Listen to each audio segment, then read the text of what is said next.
This is tough to take. I'm never gonna work a single day again in my life, other than volunteer work, which I'm currently doing for teenagers and young adults aged 16 to 30. I'll do that. I'll keep doing that because that's something I want to do. But I got a very important message today from the jurisdiction and yeah, from my lawyer who I've been hiring for almost a year. And this is the second time he has gone to court for me, and the government has denied me compensation. So why am I not gonna work a single day of my life after my own choosing? 45 years of medical malpractice is why. Basically, 10 years of bullying that was not interrupted is why. The fact that I complained and complained and complained for years to my parents, to my doctor, to my friends, to my classmates, to my teachers, and nobody helped. That's why. And now, after supplying evidence, I am denied. It sucks that the first time my lawyer went to court, he kind of scheduled the meeting before I even had all the evidence. So during the second trial, we actually got the 4 years history I had with a psychologist, plus we got blood tests to prove that I have the illness that I have. But I'm denied. And for some reason it seems like the court case has only based the denial on the bullying and the fact that it was not reported to the police. Because yeah, when you are 14 years old or younger, of course you're gonna go to the police and tell people. What? No. I was even afraid of teachers at that age because I had had abusive teachers. I had been taught that you should not go to the principal or anyone else. But the thing is, I tried. I actually did tell my teachers that shit was happening. And they didn't believe me, or they didn't intervene, that's the word. And I especially feel that in 9th grade and 10th grade, the teacher refused to help because the kids were black. And it's like, ooh, it's racist to go against black people. But when 4 black people repeatedly assault a white man or white kid over and over and over and over and over and over and over and over and over and over and over and over and over, then it's okay. What the fuck? I mean, that's all I can say. I mean, my throat is cracked. That's why my voice is the way it is. Because I was choked, held up against a wall, lifted off of the ground by a fat ass black guy who was racist. And that's his only problem. He didn't do that to anyone else, but because I was the only white kid in class, he had to do something like that almost every single day. And that time when he held me up against the wall because he was so fat but still extremely strong because he was doing sports every week, he could just hold me up in one hand, squash in my throat until something broke, like his hand collapsed in on my throat and he immediately let go. And I had huge problems breathing right after that. But eventually, I came to, and I was alright. I wasn't knocked unconscious, I mean, like, I came a bit more normal. But ever since then I've had minor problem with breathing, singing, talking, and especially drinking anything that's carbonated. It hurts immensely to drink anything with carbonation. And I blame that one incident where he choked me so hard. Like, why? But not only that, they would hold me in place, 4 people against one, and repeatedly punch me in the neck. Like, they didn't really care about other places, but the neck especially. Very likely because I had Bechd's disease from the age of 8, which would cause me so much pain I could collapse, but also it would inflame my neck, causing my neck to just freeze kinda in that position. It used to do that daily in 8th grade, then I swapped school in 9th grade, 10th grade, and then it wouldn't freeze as bad, but it would still kind of freeze like this, instead of all the way over here. And of course that's damaged my muscle here. But all the repeated punches, Eventually, I was punched so hard that the discs here in the jaw, they popped out. So I don't have them anymore. They can't be found anywhere in the shoulder and up area. I've had x-rays. There are no discs in the jaw. At least the discs in the neck are okay. They didn't get knocked out. But the jaw discs are gone. I was punched with such a force at the back of my head that it looks like a whiplash injury on x-rays. Yeah. And for the next 4 or 5 years after that, I had to chew with my tongue. Yeah. Which sounds crazy. Of course it is. Of course I haven't been believed when I told even my mom about this, but I did. Because I can't even open my mouth enough. You know how much I used to fit between my teeth? This much. I used to be able to gape around these 4 fingers.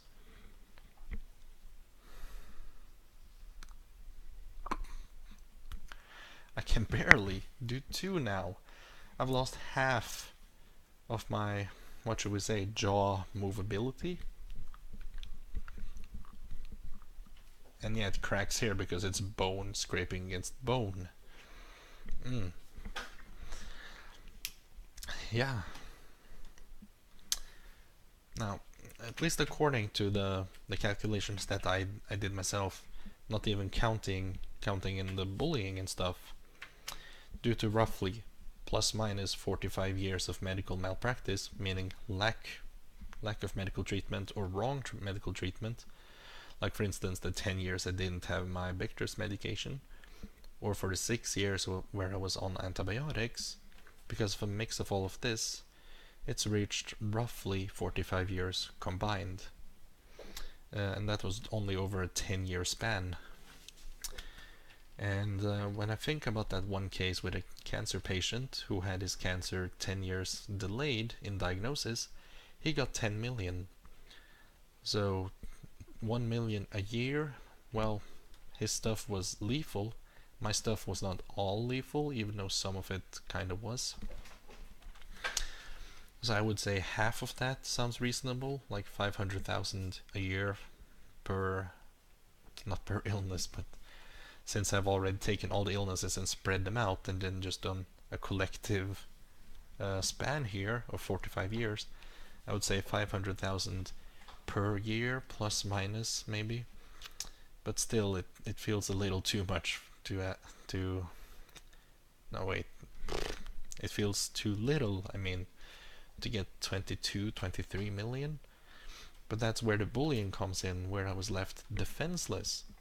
Because what you need to realize is that I was also suffering from the symptoms of Bechd's disease, which could be extremely terrible. And in fact, if I quit my medication now, I'm stuck at 5% of my speed and strength.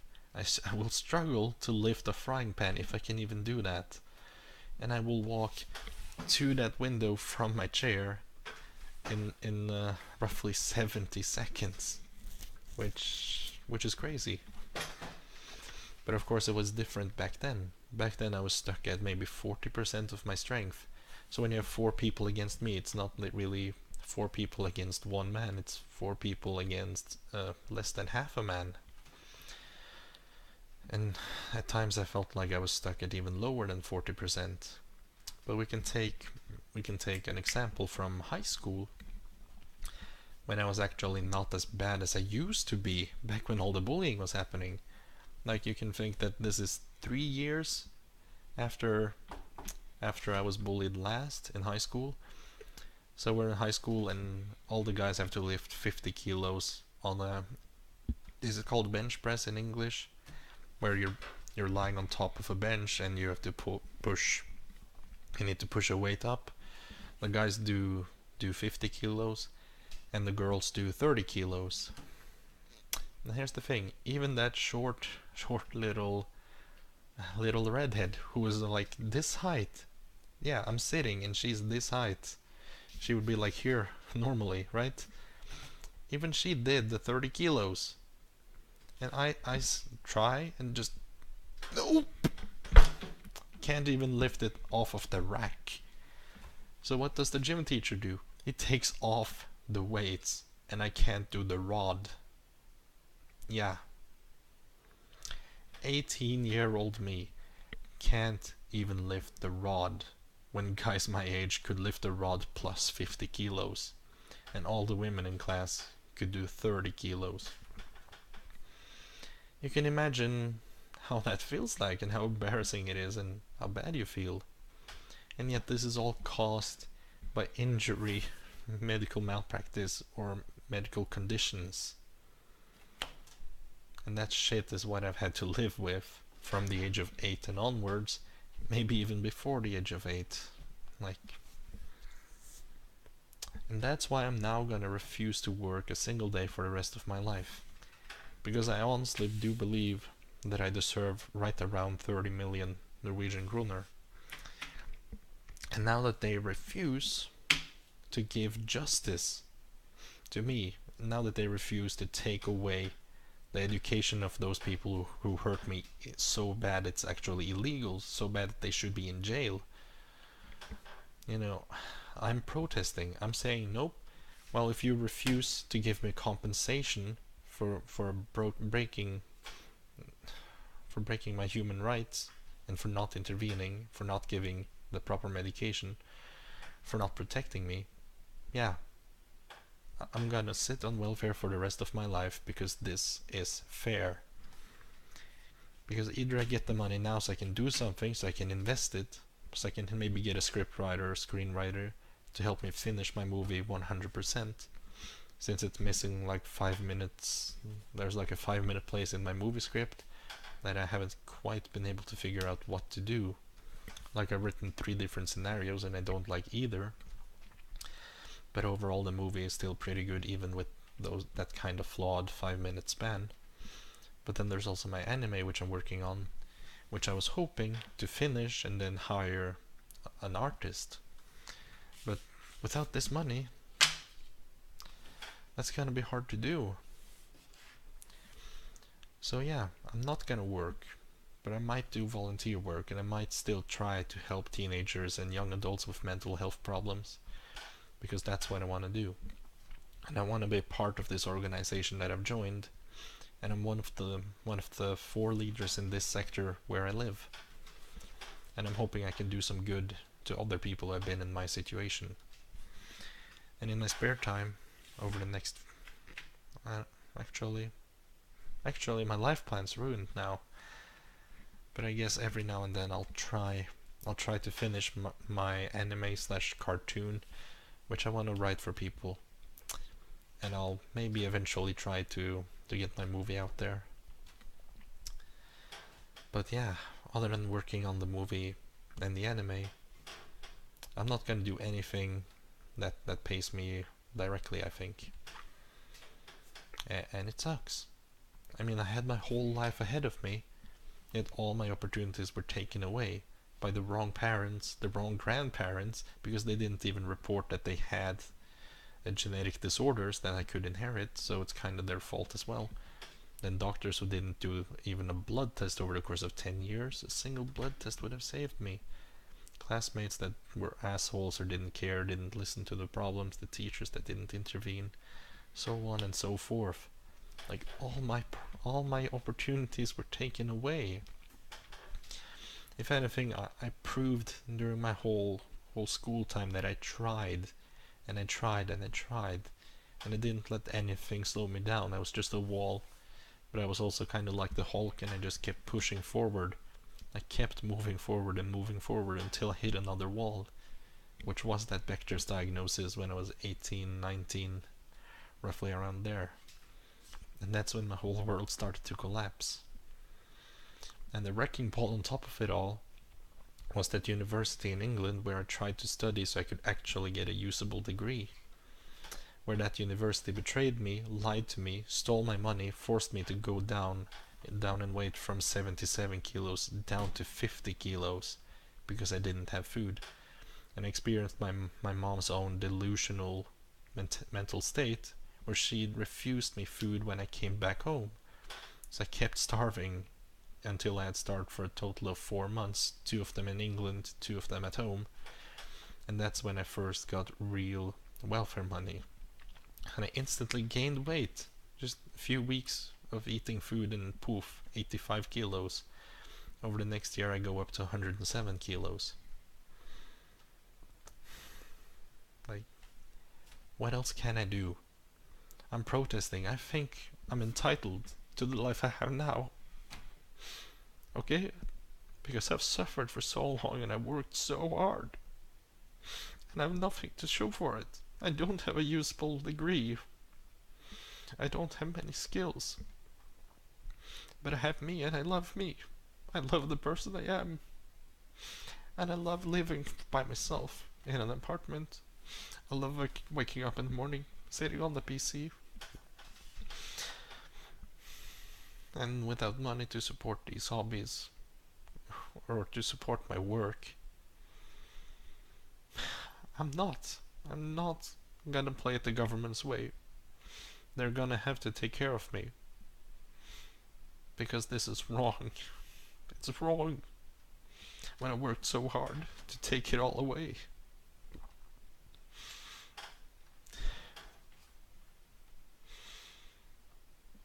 So I'm just gonna sit on my butt